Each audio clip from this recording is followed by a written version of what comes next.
আচ্ছা, তবু কি হয়েছে আমি বুঝতে পারলাম না। মানে তোরা একজন আরেকজনরে দেখলে কি করস আমার মাথায় ঢোকে না। আমরা সকলে ফ্যামিলি মেম্বার, আমরা সকলে এক হয়ে থাকবো। এই না তোরা দুইজন দুই দিকে মুখ ফিরে রাখছস, তুই কইতাছিস একটা, ওই কইতাছে একটা। আমি বুঝতেছি না যে আসলে কি হইতেছে। মানে তোরা দুজন এক থাক, আমরা সকলে ফ্যামিলি মেম্বারের মতো থাকি।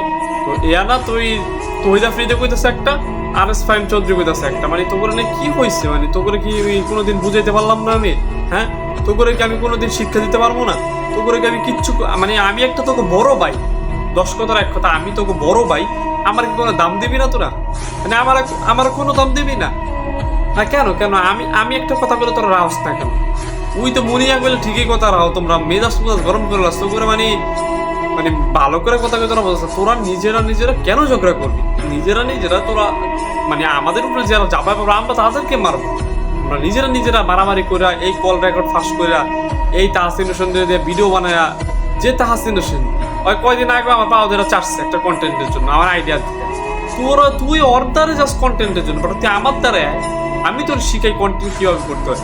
মানে তোরে না কিছু শিখাইতে পারলাম না। তবু মানে বাচ্চার যে একটা বয়স, তোকে বাচ্চা বয়সটা রয়ে গেছে, তোকে কিচ্ছু শিখাইতে পারলাম না। এটা আমার দুঃখ। মানে তো আর এস ফাইমরও আমি কিছু শিখাইতে পারলাম না, তহিদা ফ্রিদেরও কিছু শিখাইতে পারলাম না। এই বেটা তুই তোরা আমাকে দেশীয় না, আমার বাড়ি বরিশাল না? এই তো এই তহিদা ফ্রিদে বাড়ি বরিশাল, তোরা আমার দেশীয় ভাই না?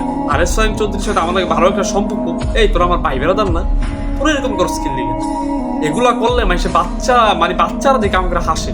মানে আমাদের ভিতরে রাকিব হোসেনের ভিতরে পার্থক্যটা কি? আমার কতটা যে রাকিব হোসেন ব্লগার আর আমরা কি, আমাদের ভিতরে পার্থক্যটা কি তোর কো? আমারে একটা টয়লেট ব্লগার আর যদি আমাকে যদি এক হয়, আমরা একই যদি কন্টেন্ট ক্রিয়েটর হয়, তাহলে মানে কন্ট্রোভার্সি জিনিসটা আমার পছন্দ না। সোজা কথা, সাপ কথা, আমি কন্ট্রোভার্সি পছন্দ করি না। আমি কিন্তু সালমান মুক্তাদির আমি কয়ে দিলাম আমি, তোরা কথা কস্তাম, তোরা চুপ করে থাক।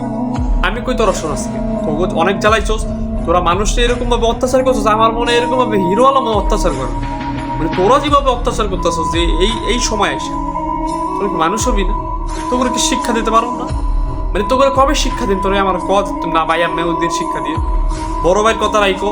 দেখো আমি বড় ভাই, তোমাকে দুজনের কিন্তু বড়, ঠিক আছে? কথা কওয়া না কও, আমার সঙ্গে কথা কও। এই আফ্রিদি, তুমিও কিন্তু অনেক দুষ্টমি করো। এই আর এস ফাইম চৌধুরী, তোকে আমি সাপ করে দিতেছি, দুজন ভালো হয়ে যাবে, ঠিক আছে?